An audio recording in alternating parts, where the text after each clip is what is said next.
All right, Nick. Quick game today. Speedy one. And usually the reason that it's speedy is because you don't score. So here we are. 4-0. Speaking of speedy, if they can't figure this out, by the way, shout out to the Miami Redhawks. Looks like their season's going to be over here for the softball team. Great season. I actually tuned in to see if they could break the all-time home run record in single season. And I think they're going to be one short. It's just criminal. Like 361's the record. I think they're at 360. Something absurd. I don't know. Does that even add up, right? 20? No way that's right. Maybe it's 160. Anyway. Can't say I watch a whole lot of college softball, but why don't my I? alma mater, Liberty, beat your alma mater today. Stunned them. I saw. Shocked the world. I don't know. They might be. I don't. They might not be that big of an underdog. They were on the road though. I did see Liberty won. Shout out to them. Zoom in this camera just a smidge here. There we go. All right. I'm not. I'm gonna put the game on. Sorry. Probably should have it on. I don't. Time you get it on, it's gonna be over. I walked down here. I watched them almost hit into a double play. I screamed down here as fast as I could.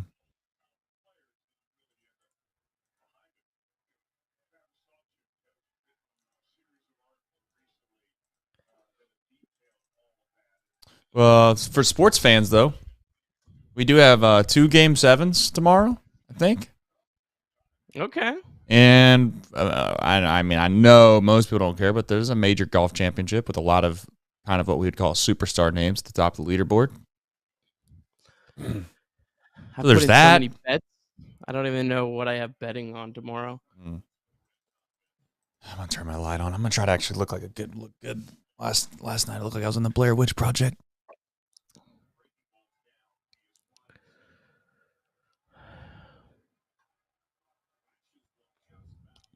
Well, at least Will Benson's consistent.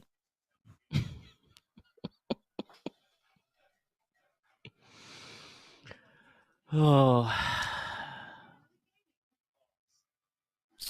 What a play by the ball person.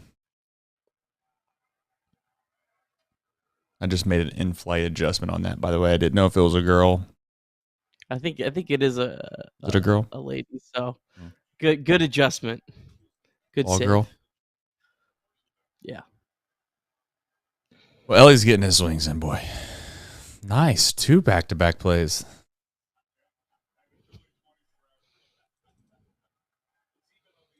Looks like Santiago Espinal out there. Where's he at, by the way?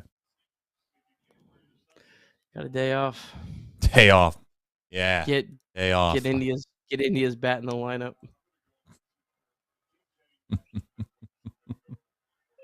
Or Mike Ford, I don't know who.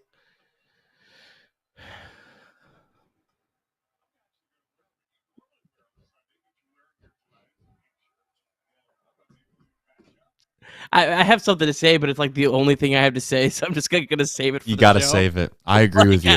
We're both. I have like nothing else. There's one thing I want to say right now. I'm like, I got to save something for the show. We're both going to do that. Yeah. Yeah. Hey, I really do appreciate all of you guys coming in here tonight supporting us, but I'm going to be honest. We're going to get Nick back on track today. Golly. No way they made that play. This is the guy that was so bad in spring training defensively. They moved him to second base and made Mookie Betts play shortstop. And he goes and he throws out Ellie De La Cruz. Man, when it's going bad, it's going bad. Are you kidding me? Oh, Lord. We're going to get what I was saying before Lux decides to pull one right out of his tail was that we're going to get Nick back on track today. What we're going to do, we're going to give him just short, sweet content Chat, we're all going to get back to our Saturday nights. I'm not sure exactly what it is that you got going on, but we're going to get into it. We're going to have a discussion. We're going to do a little powwow. We're going to come back tomorrow. We're going to get them. At least Mike Ford made it quick. All right. Well, do a show. Yeah, let's do a show. Wherever it lands, it lands. High drive, left center field, racing back to the wall, Bourgeois. The Reds are National League Central Division champions. In the air, left center field. Did he? He did! He did! Reds win! Win! Line to the right field. Genius, the first Red ever with 4 home runs in a game. Can you believe it? In the air, down the right field line. Doesn't have a chance. The Reds have won on a 3-run home run on opening day by Ramon Hernandez. A strike away and out away is Homer Bailey. Ground ball to third. Frazier gloves. Throw to first. And Homer Bailey, for the second time in his major league career, has tossed the no-hitter. Oh, gosh. Oh, my God. Are you kidding me? Holy Moses, the second player in major league history to hit 7 home runs in the first 10 games. In the air, and the Reds win. What a dream beginning to the career of Jay Bruce. All right, here we are on a lovely edition of Chatterbox Reds, and by lovely, I mean the other L word, which is a losing edition of Chatterbox Reds. The good news is, however, is it is still May the 18th, 2024, and the game didn't take nearly as long as they used to take. So shout out to Rob Manfred for making the ones that are actually incredibly painful a lot quicker. Don't know if they feel any better, Nick, but at least they're quicker. So here we are. Hopefully you're feeling a little bit better. I know you've been working that third shift, that night shift. My goal at the end of this show is to get you back on track. That's my goal.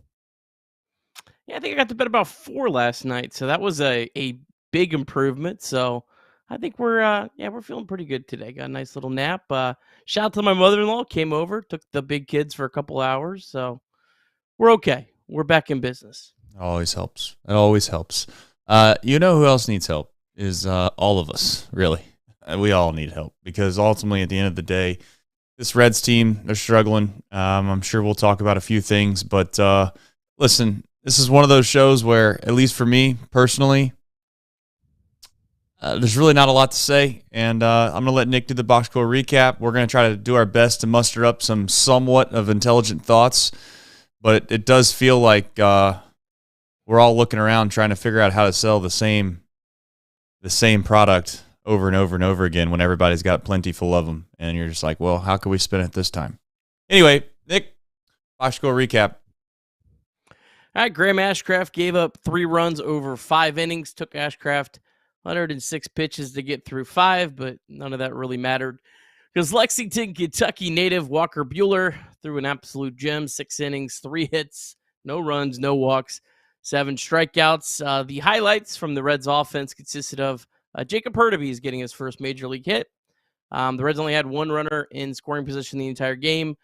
Jake Fraley tripled with 1 out in the 5th, but Candelario popped out, and India grounded out to end that little threat.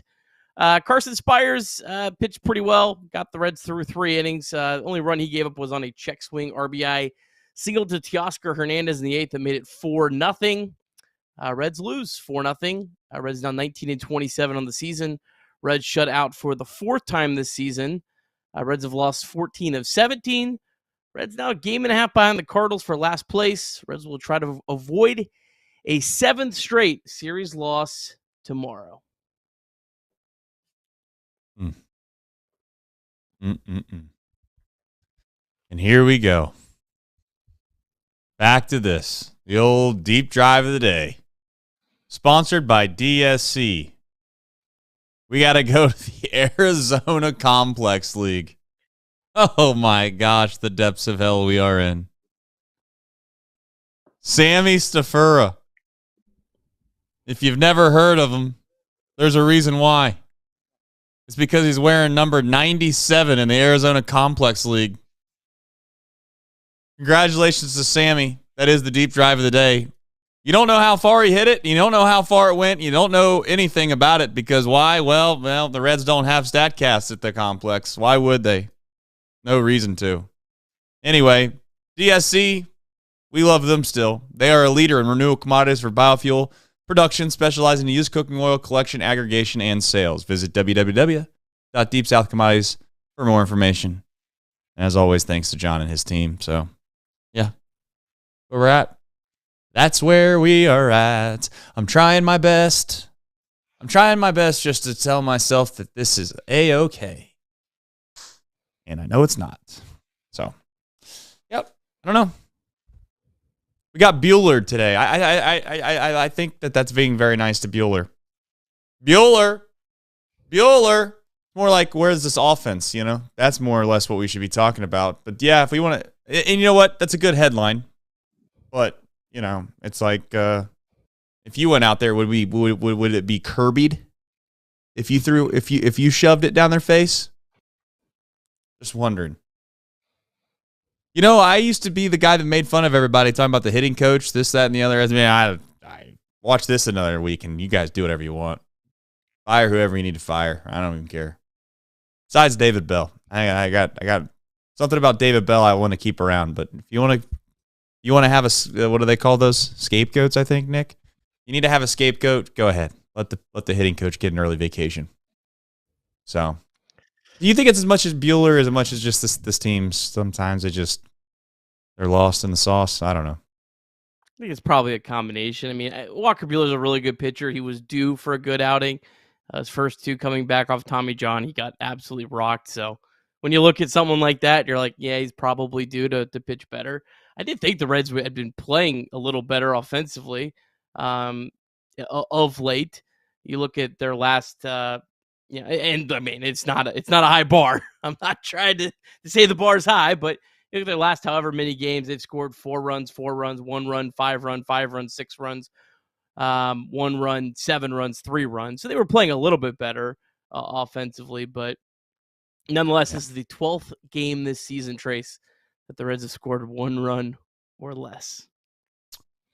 I mean, it's May 18th. I don't know, man. I mean, we can sit here and Mark Fetters, shout out to Mark, man. He's a leader, man. He's a nut cutter when you need it the most. He says, super chat. He paid money to let us all know. 988. That's where we're at. Think about that.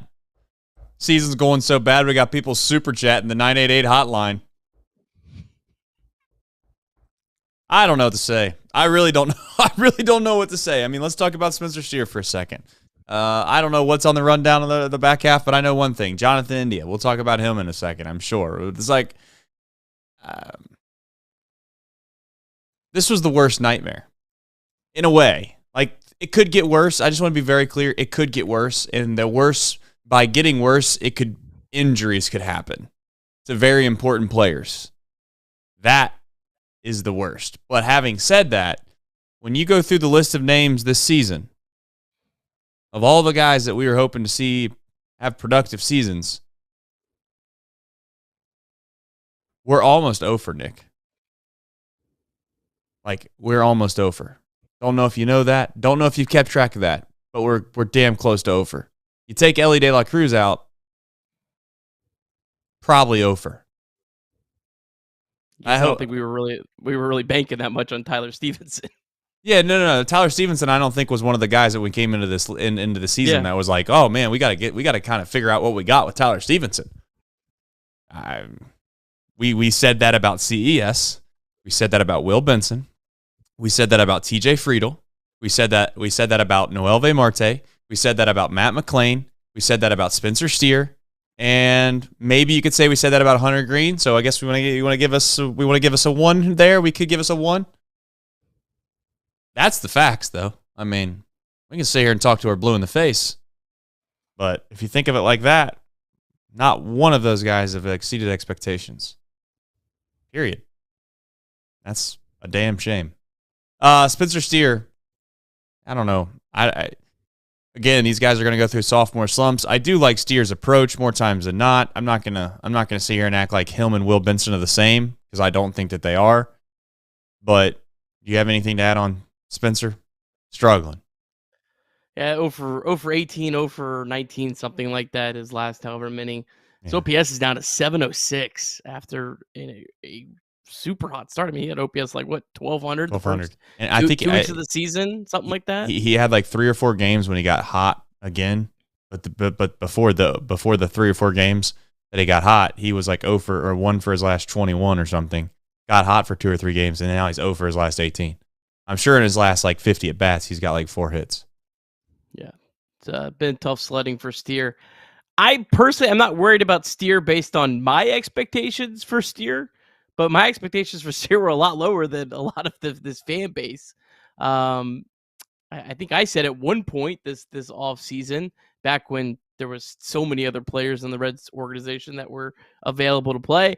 I think I said I think I would honestly be having, like Steer, India, and Candelario rotating days off, and people were like, "You couldn't possibly have Steer take a day off against a right-handed pitcher." And I'm like, if people looked at this guy's numbers against right-handed pitchers throughout the minor leagues, like most of Steer's values hitting left-handed pitchers.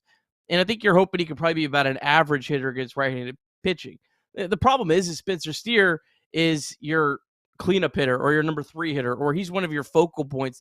And I don't really think Spencer Steer's that guy. I think Spencer Steer is, your 4th or 5th best hitter. That's what was my expectations for him coming into this year. And I still feel pretty confident that he can get to that point. But if you thought he was the Reds' best hitter, the Reds' second best hitter, or, going to be a perennial all-star or anything like that, I think you probably should be panicked about that. Yeah. Jonathan India. This is borderlining, and like at this point, like I just can't fathom the idea of watching. And I said the same thing about, you remember what I said last year about Kevin Newman? I did make fun of Kevin Newman a lot, but I then gave credit to Kevin Newman at some point during the season where you're like, you know what? This guy's actually having some pretty good at-bats. You got to let him go for a minute. Like, you can't just cut him off as soon as he's starting to look like he's feeling himself a little bit and starting to get in a rhythm. I'm not doing the rant tonight, guys. I'm really not. I'm not yelling. I'm not screaming. I'm not going to. This is going to continue to stay a kid's show. But really, there's no excuse to me. There's no excuse to me as to why Espinal's not playing second base every single day. Every single day. Now, if you want to tell me he's sick or he got something happen, blah, blah, blah, that's fine. But he just cannot. He cannot look as good as he has this past week and a half, 2 weeks, and then he sits for a guy that had migraines. He's been out for a while, and, with all due respect, even when he is in there, he's not very good right now. So I don't know how you feel about it, Nick. I don't know if I'm maybe overreacting and saying that. I'm not saying India's worthless, but he's definitely not. He's not going to make the lineup over Espinal right now for me, personally. Problem is Jonathan India's a DH that has a 630 OPS. I mean, that's not going to cut it, and it's not a small sample. He's been a below-average hitter now. This would be his 3rd straight year. I don't think it's time to give up on Jonathan India, but right now he doesn't look like a big league starting player to me. He looks like a bench player. Yeah. I don't know what else to say. That's kind of where I'm at with him. Well, yeah.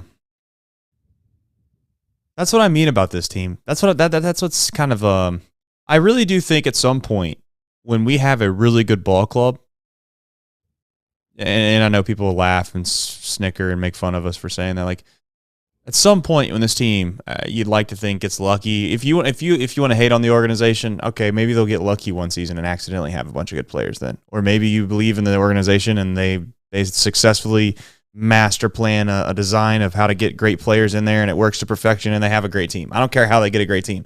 But when they get a great team, Nick, we're going to look back on seasons like this or players that we have and kind of like laugh and be like, you remember when we were like hoping and praying that we'd get a lot of production out of a guy like Jonathan India? And I don't mean that like super disrespectfully, but like, could you imagine throwing Jonathan India on any decent team right now and being like, hey, play this guy a lot? You'd laugh. You'd laugh. He would be looked like people think I'm being crazy for saying this. I don't think I am. He would be looked upon as like Bubba Thompson. How we looked upon Bubba Thompson, the Atlanta Braves would look at Jonathan India like that. The Dodgers would look at Jonathan India like that. The Yankees. You go down the list. So that's where we're at. Yeah, and it would be, again, it's just so many things that have just piled onto this team. Because you look at the Dodgers, and like Gavin Lux is a 523 OPS. They have Enrique Hernandez under a 600 OPS. They have a lot of bad players that are playing for them almost every day. Like they're 5, 6, 7, 8, 9 on a lot of nights is not very good. But the difference, but the reason they're able to overcome that is because they have like 4 Ellie De La Cruzes. Right. So, I mean, the problem is the Reds only have 1 star. They have a catcher that's playing good. Yep. And a bunch of mediocre players and a few below average players. The Dodgers, they have 4 superstars, a couple, solid players, and then, several mediocre players. So I think we often, I know a lot of times people be like, this guy's not a big leaguer on the Reds roster. Well, I mean, every team's going to have several of these guys, even teams like the Dodgers. Problem is, Reds just have an entire lineup of those guys. Yeah. Yeah, that's kind of a problem. Yeah, I mean, listen, this isn't me like saying rage against the machine or anything like that, but this is the facts of life. Like, this is the life of a small market team. And I mean, I'm well aware of it. I'm not saying I'm okay with it. I'm never going to be okay with it because I think that it's just completely the parody in Major League Baseball is just an all-time laughing stock. But like when you're the Dodgers, my point of saying all this is like when you're the Dodgers, you can fix these problems to a certain extent. Like you kind of have depth. You have the ability to spend money in areas that you probably don't, you otherwise wouldn't be able to do because it's a luxury, something that the Reds can't do. And now, in order for the Reds to be really competitive, they're either going to have to do it through the farm system, or they're going to have to make sure that they stay incredibly healthy. And realistically speaking, they're going to have to do both. They're going to have to do both. They're going to have to stay healthy, and they're going to have to continue to kind of pull guys up through the farm because the Candelarios and all that's great. But again, you're not going to get 3, 4, 5 of those guys in an offseason to help fill a bunch of holes. It's just probably not going to happen. So I hate to say this, but right now the Reds are who they are. We'll see if they can't survive in advance. You get lucky, maybe. And again, I think that's what it's going to take, guys. I maybe I'm wrong. I hope I'm wrong. I don't think this Reds team can get back to playing their baseball that we know they can play. I think it's just going to require them to get lucky, get hot for a week or two, and then get some guys back. Then maybe you could convince me they can make a run at it towards the end. But if we're going to sit around here and act like, oh, this is just a bad stretch of baseball, I'm sorry, but I don't think that it is. I think this is kind of who they are, unless something changes, and that something changes is going to have to be players. But I'll be honest, Nick, there's no really players coming anytime soon. So I know that's a pretty low statement I just made, but that's how I feel. Yeah, I don't think this team's that far away from being a solid baseball team, though. I mean, I think the starting pitching is really good. I think they've even got still upside with that. I think the bullpen overall is pretty good. Alex Diaz has been the worst pitcher, but I think there's a lot of solid arms down in the bullpen, and there's also some depth that they built up in Triple-A right now. It's hard to expect much when you're down Matt McLean, TJ Friedl, Christian Encarnacion, and Strand and Noelvi Marte. But not to put you in a corner on that take, but like who? When you say you don't think they're that far away, like what do you mean by that? Like who do you think what do you think is going to change? I think those 4 players would change quite a bit. Well, yeah, but they're not coming back. I mean, Matt McLean's not coming back till August. Noelvi obviously will get back at some point, but he can't play in the postseason. TJ Friedl's been hurt twice now. I think Like, I'm talking more long term. Yeah, long term. I'm not fretting long term. I'm not. And listen, I know people are gonna get really pissed, and I understand why, because it's been 20 plus years. I get the whole thing. I don't need to hear it again. I understand it all. Tired of waiting. As I said before, the last thing I'm gonna say tonight about this whole situation is, if this was what this team looked like when they had all the pieces that we expected to be foundational pieces moving forward in this lineup every single day, this would be devastating. Like, it would really hurt your heart. Yeah. But the fact is that's not what it is. So you kind of can hold out hope that this isn't really who they are. It's just a bad luck season. And you kind of, in a weird way, you kind of compare it to last year for the Bengals.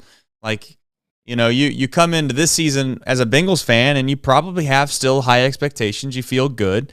Even though you didn't win a single game in the division last year, you still feel good because inevitably that wasn't the real team that you played last season. Joe Burrow wasn't he wasn't there. So there are similarities between the two things is what I'm saying. But to be fair to you, you're more talking long term. I'm talking specifically about what we are entailed to watch for the next month and a half, 2 months.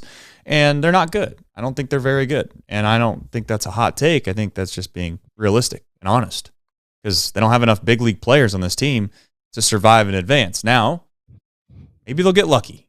That's always a possibility, Nick.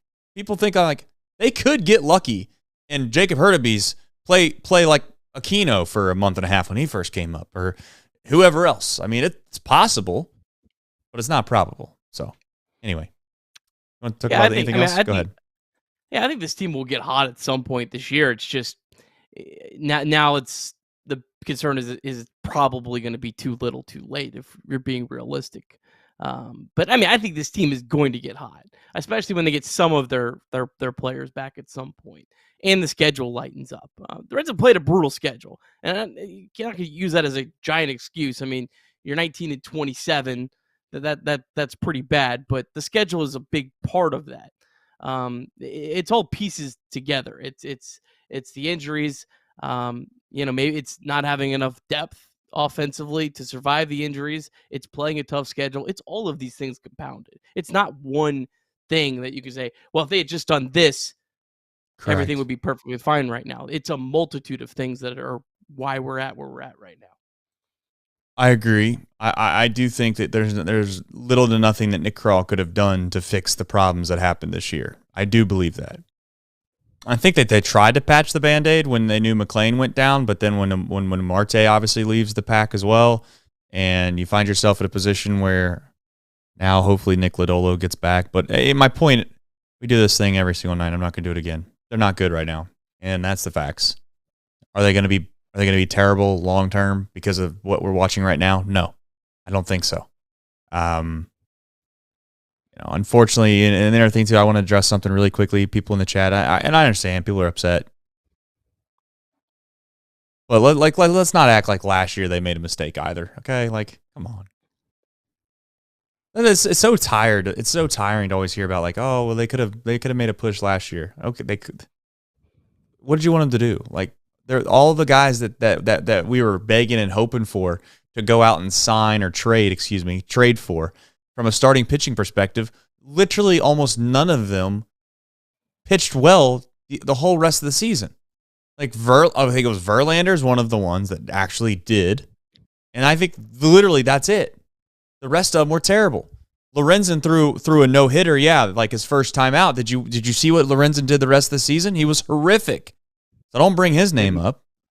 Didn't make the postseason roster. Yeah, so it's at the end of the day, let's not sit here and act like, oh man, this is it's just they ran into some tough luck in spring training. They have some guys get hurt. This team doesn't have the depth it needs right now, point blank, period. And on top of that, all of the guys that everybody was screaming and yelling about that they shouldn't trade are piss poor players. Alexis Diaz, not great. Jonathan India, not great. So it is what it is. I don't even know. Alexa's yelling at me, something behind me now. I don't even know if you can hear that. She's screaming and yelling. At this point, everybody's yelling. I'm not. I told you I wasn't going to yell tonight. Alexa, shut up. But I don't know what you wanted Nick Kroll to do halfway through spring training when all these got hurt, or all these things happened in conjunction. And the other thing, last thing I'm gonna say about Nick Kroll is like, if he had the budget, of the Cubs, or the Dodgers, or the Mets, or the Yankees, or any of these guys, sure, yeah, I'd sit here and I would put a lot of blame on Nick Kroll. I'd be upset that there's no depth. But like, come on, guys, we know the deal here. You're asking this guy to go out and cook up a Jeff Ruby steak with basically a Dollar General budget. You know, he's doing his best, man. And it's exactly why the Reds can't go trade for a starting pitcher Correct. at the trade deadline, because they have to hold on to these prospects, because these prospects are what give you the depth to where when you have injuries, you're able to survive that. The last thing you can do is afford to give away more prospects. Yeah. Or you're going to be even a deeper hole. And the last thing I'm going to say, I've said that like 9 times now, about Nick Kroll in the situation last year is we always want to use like the outlying example of why you could have done it. You could have been the Diamondbacks last year. What? Okay. Like, do we really expect going out and making one trade last year was going to be the difference between finishing what, two games out of the playoffs and making the World Series? Like, I don't know, maybe so, but it is what it is. All right, Ashcraft. Let's get into him real quick, and then obviously we'll get to to some other important topics of conversation. Threw the ball relatively well. I don't gave his team a chance to win. What else is there to say about it? Hey, he's throwing a lot of pitches his last couple times out. But again, I mean, like I said last night, it's hard to really, be too upset at a guy 3 runs over 5 innings against the Dodgers. Like, right. That's I think we all would have signed up for that before the game. So it's not a great start. I think Ashcraft's last 3 starts have been a little subpar if you put them all together, but tonight individually, it's hard to really be upset about it or anything. He gave the team a chance, and ultimately it didn't really matter if he gave up 1 run or 3 runs or 10 runs tonight. Yeah, I don't have a whole lot to add about Ashcraft. At this point, I'm not worried about any of the starting pitching. I'm not worried about a majority of the relievers. Maybe Diaz and Sims, the 2 relievers that I kind of have a semi-concern for. But, let's get into it. Game time, per usual. You heard me yesterday. You'll hear me today, and you'll hear me tomorrow. I tell you, the Game Time app, you should download it. And when you download it, you get to figure out one of 2 things. 1, you can see where your seats are. You can click on it, see where your seats are. And 2, there's lightning deals. Now, Nick has the 100% official script he's going to get to in a minute. I'll just tell you that I did use it the other day, and I got my tickets quickly. That's I don't even know if that's one of the talking points, but I'll tell you this right now: you get your tickets quickly. No questions asked. No need to call customer service. No problems. Download the Game Time app and use it. Use code Cincy. Nick, you got the official statement? Yeah, I can get to it here. All right. Well, in the meantime, as he's getting to that, 988 if you need it. The Game Time app is now an authorized ticket marketplace of Major League Baseball, which makes getting tickets even faster and easier. Prices on the Game Time app, they actually go down the closer it gets to first pitch. With killer last-minute deals, all-in pricing, views from your seat, and the lowest price guaranteed, Game Time takes the guesswork out of buying MLB tickets. All-in pricing, you can toggle this feature, shows you the total up front with no surprise fees at checkout. Lowest price guaranteed, or Game Time will credit you 110% of the difference. Take the guesswork out of buying tickets with Game Time. Download the Game Time app, create an account, use the promo code Cincy for $20 off your first purchase. Terms apply. Again, create an account, redeem the code Cincy, CINCY, for $20 off.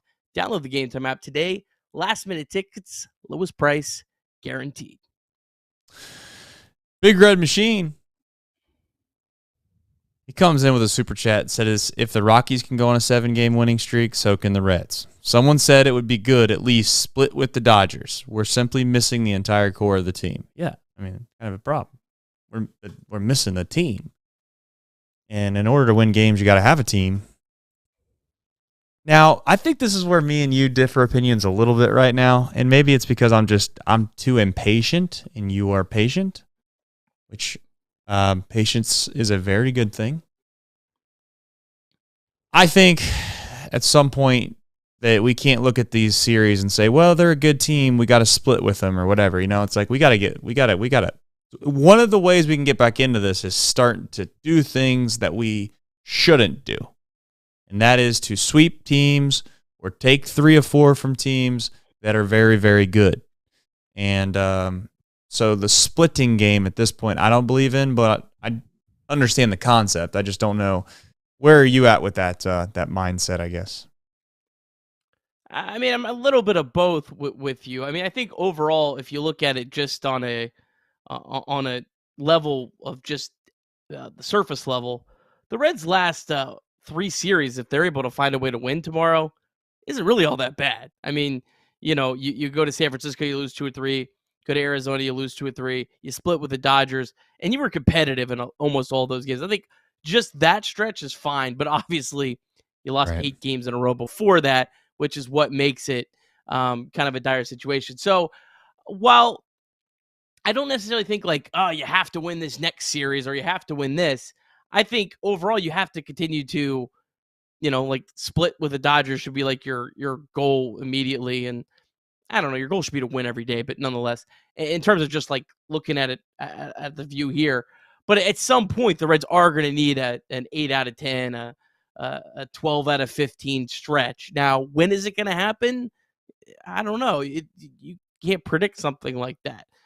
They're going to need something like that to happen at some point, but there's still 110 plus games left to have that kind of stretch. So I think in the immediate, you just got to keep, you know, splitting series against good teams, splitting road trips against good teams, homestands against good teams, win some series against some bad or mediocre teams, and then at some point you're going to have that stretch.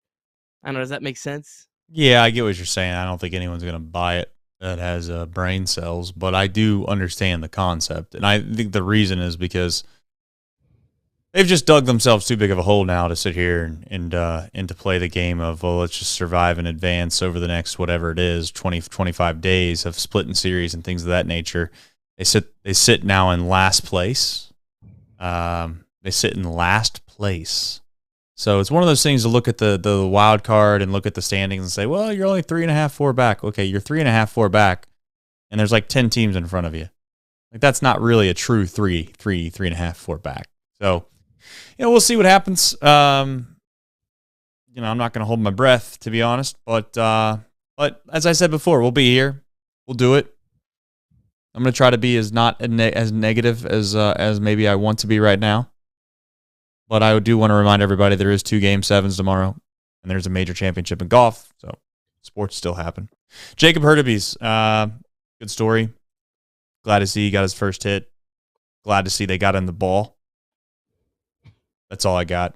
He did have another good at bat though. I will say that he had like a 10 or 11 pitch at bat somewhere in there, and ended up hitting a little soft liner, kind of a soft liner to the second baseman. But again, a good at bat. You watch enough Will Benson at bats, you really appreciate the Hurtubise at bats. Yeah, it was an 11 pitch at bat against the Dodgers closer Daniel Hudson. So yeah, it was a really good at bat. You know, you see why you know, people like me like Hurtubise. I don't think Hurtubise is a star or anything like that, but in terms of a guy that could be a little bit of a spark plug for a team that desperately needs anything, yeah, he had a nice game today. So I would like to see them continue to put him in the lineup. I don't care if it means Jonathan India has to sit on the bench. I'd like to see a guy like Jacob Hurtubise in the lineup. I agree. And I'd like to see Espinal in the lineup too, which this was a guy that used to make fun of Espinal. So I like seeing semi-competent players. Carson Spires, he got an opportunity today. Anything to add to it? Yeah, he's having a really nice season. I mean, he had a ERA below 3 at Triple-A. Yeah, they threw the ball really well today. Obviously he's coming into a spot where the Dodgers had a very comfortable 3-0 lead, as comfortable as a 3-0 lead as I think you possibly could have and feel today. But nonetheless, look, he threw the ball really well against a really good Dodgers lineup. He's having an awesome season. This is a guy that's been a really cool story. It was non-drafted player. And I think he's a big leaguer.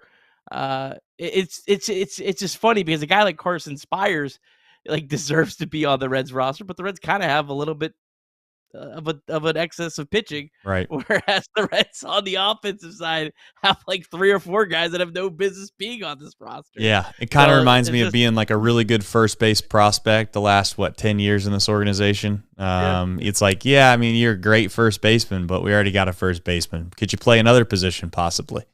Carson Spires finds himself. He's probably, who knows, maybe, I'm sure there's a couple of those guys in Triple-A right now. Maxwell's probably taking BP after games, trying to figure out if there's a way he can get called up that way. Yeah. I don't know. All right, let's do this. I told you I was going to get you on backtrack tonight. Let's do it. Reds MILB. What do you got for us? All right, Louisville, Triple-A, they lost to Columbus 5-2. Bats fall to 24-20 on the season. Blake Dunn, 0 for 5, 2 strikeouts. Dunn hitting just 205, 634 OPS. So Blake Dunn, of course, he started the year hurt, but he's definitely been a little bit disappointing here to start the season. Rhys Hines was 1 for 3 with a walk. Michael Trotwine hit his 4th home run of the year. Alex Young threw another scoreless inning. He's yet to allow an earned run in 7 1/3 during his rehab assignment. If you're wondering, Young's rehab assignment can go until June 1st. So I don't know. The Reds might swap Young and Spires at some point. That kind of feels like a move that could happen. Although Spires does give you the ability to give you some real length. Chattanooga, they lost 2-0 to Birmingham. Yeah. Lookouts have lost 8 of 9, now 11-27 on the season. But there was a really, really big bright spot in this game, and it was Julian Aguilar. 6 innings of just 1-run baseball, no walks, 5 strikeouts. Aguilar was the guy that was added to the Reds' 40-man roster this offseason. So he's got an ERA of 2.97 through 8 starts. And this is a Birmingham lineup that is really good. This is the White Sox Double-A team. Shout out to our friend of the program, Elijah Evans. I was talking with him about this Birmingham team. He said that's where all the White Sox top prospects are. So really good outing from Julian Aguilar against a really quality minor league lineup. Not a whole lot on the offensive side. Tyler Callahan, 0 for 4, 2 strikeouts. Austin Hendrick, surprise, 0 for 4, 2 strikeouts. But Bubba Thompson, he was on base twice, also stole a bag. Dayton, they won 6-3 over Great Lakes. Dragons have now won 5 of 6. They improved to 18-20 on the season. Cam Collier, 0 for 4, 2 strikeouts. Sal Stewart got the day off. Hector Rodriguez, he's struggling, 0 for 4. Hector Rodriguez hitting just 219 with a 231 on base percentage in the month of May. Ethan O'Donnell walked twice. One good pitching performance. Andrew Moore, so I was part of the return for Luis Castillo. He threw 3 brilliant innings. 3 innings, just gave up 1 hit, no runs, no walks, 5 strikeouts. Moore actually started the year for the Lookouts, got sent down when Rhett Lauder got called up. I'm not sure if there's anything more to that, but nonetheless, really good to see Andrew Moore pitching well on Saturday night. And then low A, Daytona, they lost 6-1 to Clearwater. Tortugas, they've all of a sudden really struggled. They've lost 9 of 11. They're now at 500 on 19-19 on the season. Alfredo Duno got the day off. Not a whole lot from the offense. But Andrew Laureano, he threw 3 innings of no-hit baseball, just 1 walk, 6 strikeouts. He's now got a season ERA of 0.89. He's got 30 strikeouts in 20 1/3 innings. Then the Arizona Complex League Reds, they won again 7-3 over the Rockies. As mentioned earlier, Sammy Stafura hit his first professional home run. Connor Overton, he was back. He made his first professional appearance since April 14th last year, coming back off Tommy John surgery. So shout out to him. And then lastly, Cole Schoenwetter, the Reds' 4th-round pick from last year, threw 3 no-hit innings, struck out 2. So a really good performance by Schoenwetter. He had kind of struggled a little bit his first 2 outings, so good to see him get back on track.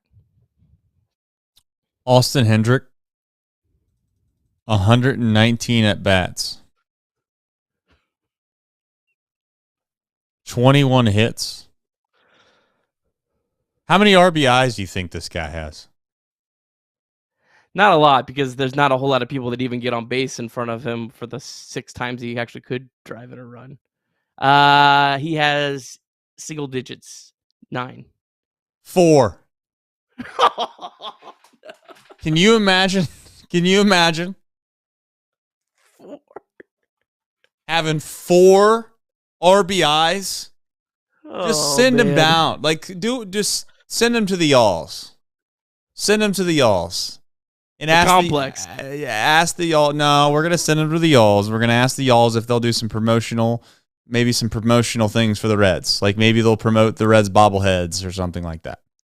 That way you can get a couple more people in the stands. That'd be a little more beneficial than what we're getting right now. We got 119 at bats, 4 RBIs. Boy, I'll tell you what. Good for him. Pretty impressive. I can't wait to see how long he can hang around. All right. Well, speaking of hanging around, we got to hang around tomorrow if you want to watch this show again, because they do play. I don't know if we won it, but they're going to. Who, what, when, where, and why, Nick? All right, for the Dodgers, we think it's going to be Landon Knack. They have not officially announced a starter, but my sources tell me Landon Knack will probably be the guy he was scratched from Triple-A on Saturday. Apparently, Dodgers might use an opener tomorrow. This guy was the Dodgers' number 13 prospect. Throws a 4-seamer at 93 miles an hour. Has a slider, changeup, and curveball. Made his major league debut on April 17th. Pitched well. I mean, he's got a 2.81 ERA. He's made 2 starts against the Nationals, 1 start against the Diamondbacks. 5.50 FIP, though. Only 11 strikeouts in 16 innings. And a Triple-A this year, because he's been back and forth. He's only got an ERA of 4.15. Gave up 4 earned runs in 5 1/3 at Triple-A on Sunday. For the Reds, Hunter Green, last start, 7 innings, 2 runs in Arizona. Green's last 4 starts, 2-0, 1.82 ERA. Green, 0-2 with a 6.97 career ERA against the Dodgers. However, his only career start against the Dodgers was actually his second career big league start all the way back in 2022. Went 5 1/3, gave up 2 earned runs, but if I remember right, the 2 earned runs were like, I think someone let them in after he left, but no walks, 6 strikeouts. Green, of course, was born and raised in LA, went to Notre Dame High School in Sherman Oaks, was actually committed to UCLA before being drafted for the Reds. So, Hunter Green will have a lot of friends and family there, and he's going to be excited to pitch tomorrow. And Tracy, get a win tomorrow. You take it. I mean, you do. You take it. You take it out of the Dodgers. Listen, don't let the chat and don't let me bully you around to say we don't want to split with the Dodgers. I'm cool with that. I just think that at some point, we can't be like, well, we dropped a game. The Diamondbacks, we played them tough. Here's your trophy.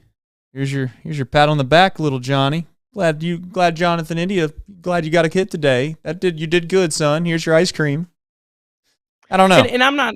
I know you're not. I'm not really saying that. I'm not a must-win guy. You know that. But right. If there was ever a time that you really need to go out and try to get a win tomorrow, it's tomorrow. You're getting a gift. I'm gonna butcher the poor guy's name. The really good pitcher. I can't even think of it. They bumped him to Monday. Brain fart here. You're talking about the guy from Japan. Yeah, Yamamoto. They bumped him tomorrow. He could have pitched tomorrow. So you're going to be facing a guy that was pitching in Triple-A a couple days ago. So you got an opportunity here, and you got Hunter Green on the mound. This is a game that you really need to find a way to try to get. Oh, we're so damn bad, chat, that they're like, Dodgers are like, yeah, let's tell Yamamoto to go take the day off. Go to the country club. We got the Reds on Sunday. Just take the day off. We'll use you for somebody that actually has a competent lineup. Diamondbacks. Yeah. Can you imagine? Oh, man. It must be nice. All right, folks. I told Nick, Nick's been working his tail off right now. I'm a little worried about him. Because, he's out here up till 2, 3, 4, 5, 6, 7 in the morning trying to get these podcasts done. So do me a favor. Tomorrow, go download the podcast, listen to it. Okay? Not going to make yourself feel any better, but it'll make Nick feel better. And that's all we're going to try to do tomorrow. We're going to try to make Nick feel better. We're going to get him back on track. He's going to get a good night's rest. He's going to wake up ready to go tomorrow. We're all going to come in here roaring on a Sunday. But remember, tomorrow is Sunday. That means it'll be Sunday night, 9 p.m. But we love you. We appreciate you. 988 if you need it.